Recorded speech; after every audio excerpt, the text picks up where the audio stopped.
বন্ধুরা অনেক দিন পর আজকে আবার একটু ছিপ ফেলতে এলাম পুকুরেতে, দেখা যাক কি মাছ হয়। তো প্রথমে এখানটায় মশলাটা করে নিই, খুব একটা দূরে করব না, কাছাকাছির মধ্যেই করব। আর এই যে চারটা দেখতে পাচ্ছ বন্ধুরা, এই চারটা কিন্তু খুব সুন্দর একটা চার, এটা আমি নিজেই বানিয়েছি। এই চারটা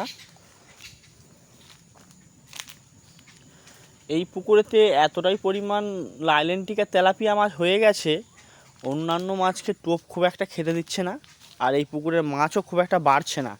ওই জন্য লাইলেন্টিকা তেলাপিয়া মাছগুলোকে ধরে ধরে তুলে নেব, আর অন্যান্য মাছ যদিও বা হয় ছেড়ে দেবো। তো দেখা যাক, প্রথম ক্ষেপ ফেলেছি কি মাছ হয়। এই পুকুরে এতটাই পরিমাণ লাইলেন্টিকা তেলাপিয়া মাছের চাপ, ওই মাছ ছাড়া খুব একটা অন্য মাছ হবে না বলেই মনে হচ্ছে।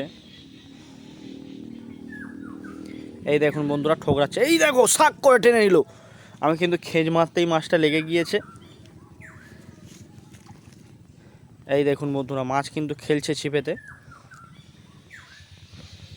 তেলাপিয়া মাছে। না না না, এটা লাইলেন্টিকা মাছ আছে। দাঁড়ান আপনাদেরকে দেখাচ্ছি, এটা লাইলেন্টিকা মাছ। মোটামুটি একটু বড় সাইজেরই মাছটা আছে, মোটামুটি ভালো সাইজের একটা লাইলেন্টিকা প্রথমে হয়ে গেল। তো আবার পরের ক্ষেপ ফেলে দিলাম।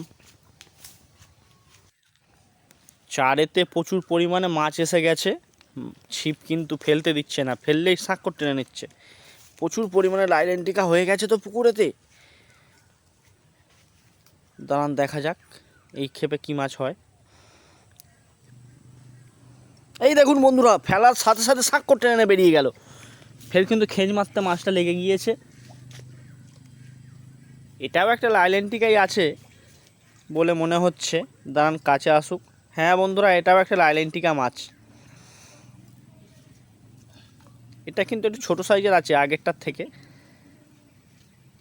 ছোট সাইজের। এই দেখুন, নিয়ে নেব। তো চলুন আবার পরের ক্ষেপ ফেলে দিই, দেখা যাক কি মাছ হয়।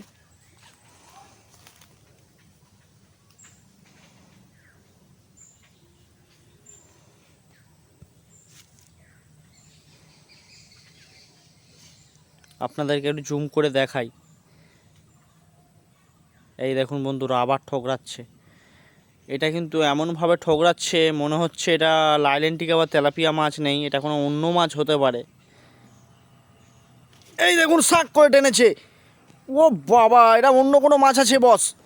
এই দেখুন মাছটা গিয়ে একটা গাছেতে জড়িয়ে দিয়েছে, ওখান থেকে অনেক কষ্টে ছাড়িয়ে বের করেছি।